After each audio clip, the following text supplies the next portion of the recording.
তৈরি করে ফেললাম মজাদার ফুলকপি চিকেন রোস্ট। এর জন্য আমি একটা ফুলকপি নিয়েছি। ফুলকপি ছুরির সাহায্যে ভালোভাবে কেটে নিই, সবগুলো পার্ট করে কেটে নিই। একটু বড় বড় সাইজে রেখেছি। তারপরে ফুলকপিগুলো আমি 10 মিনিটের জন্য লবণ পানিতে ভিজিয়ে রেখে দিই। অপরদিকে আমি একটা বাটিতে মুরগির মাংসগুলো নিয়ে নিই। মুরগির মাংসগুলো মাখানোর জন্য আমি এতে আদা বাটা রসুন বাটা দিয়ে আগে মাখিয়ে নিই। তারপরে 2 চামচ গুঁড়ো দুধ দিয়ে আবারও ভালোভাবে মাখিয়ে নিই। এরপর লবণ আর মরিচের গুঁড়ো দিয়ে ভালোভাবে মাখিয়ে আমি আধা ঘন্টার জন্য রেস্টে রাখি। এরপরে আমি ফুলকপি আর ফুলকপিগুলো আমি মরিচের গুঁড়া আর হলুদের গুঁড়া দিয়ে মেখে নিই।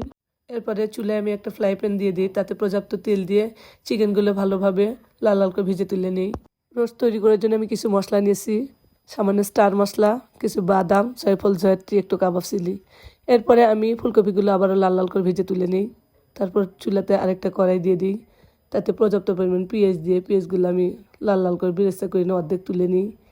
এর মধ্যে আমি আগে থেকে যে বাদাম কিশমিশ এগুলো বাটা ছিল সেটা দিয়ে দিই। এরপর মশলাটা ভালোভাবে কষিয়ে এর মধ্যে হলুদের গুঁড়া, মরিচের গুঁড়া, আদা রসুন বাটা সব কিছু দিয়ে ভালোভাবে মিশিয়ে নিয়ে কষিয়ে নিয়ে এতে একটা টমেটো কুচি দিয়ে দিই আমি। তারপরে আমি টক দই ফিটিয়ে নিয়ে মিক্সড করে আবারও কষিয়ে নিই। এরপর সামান্য টমেটো সস দিয়ে দিই। এরপরে এতে আমি কিছু গরম মশলা অ্যাড করি, কয়েকটা সাদা এলাচ, দারচিনি দিয়ে দিই। দিয়ে আবারও কিছুক্ষণ কষিয়ে নিলে মশলাটা ভালোভাবে কষানো হয়ে গেলে আমি চিকেনটা দিয়ে দিব। মশলাটা যত ভালোভাবে কষানো হবে রান্নাটা তত টেস্টি হবে। এরপর যে আমি লবণ অ্যাড করে নিই, নিয়ে এখন আমি চিকেনগুলো দিয়ে দিই। চিকেনগুলো দিয়ে ভালোভাবে মিশিয়ে নিয়ে সুন্দরভাবে কষিয়ে নিই। কিছুক্ষণ চিকেনটা না দিয়ে কষানো হয়ে গেলে এর মধ্যে আমি ফুলকপিগুলো দিয়ে দিই। ফুলকপি দিয়ে আবারও ভালোভাবে নাড়তে হবে, মিশিয়ে নিতে হবে। সুন্দরভাবে মিশানো হয়ে গেলে এতে আমি সামান্য পরিমাণ চিনি দিয়ে দিই। এরপর এখানে আমি কিছু লিকুইড দুধ দিয়ে নিই।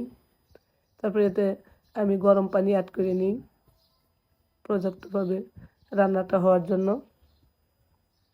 রান্না হওয়ার জন্য যে পরিমাণ পানি লাগবে আমি পুরোটাই অ্যাড করে দিই, দিয়ে ঢাকনাতে ঢেকে দিই। এরপর কয়েকটা কাঁচামরিচ দিয়ে দিই, উপর থেকে কয়েকটা কাঁচামরিচ দিয়ে এরপর যে বেরেস্তাটা তুলে রেখেছিলাম বেরেস্তাগুলো দিয়ে দিই। দিয়ে রান্নাটা এই ঝোলটা যখন একটু কমে আসবে, মাখো মাখো হয়ে আসবে, তো ওই পর্যায়ে আমি রান্নাটা নামিয়ে নিব। এখন ঢেকে দিয়ে কয়েক মিনিটের জন্য জাল করব। এটা এখন রান্না প্রায় আমার শেষের দিকে। এখন আমি 1 চামচ ঘি দিয়ে দিব। আমার রান্না রেডি। তো কেমন হয়েছে জানাবেন। ফুলকপি চিকেন রোস্ট একবার তৈরি করে খেন, অনেক ভালো লাগবে। রান্নাটা যখন ঠান্ডা হয়ে যাবে গ্রেভিটা আরও ঘন হবে, তখন আরও ভালো লাগবে। তো আমার ফুলকপি চিকেন রোস্ট যদি আপনাদের ভালো লেগে থাকে তাহলে অবশ্যই কমেন্টসে জানাবেন।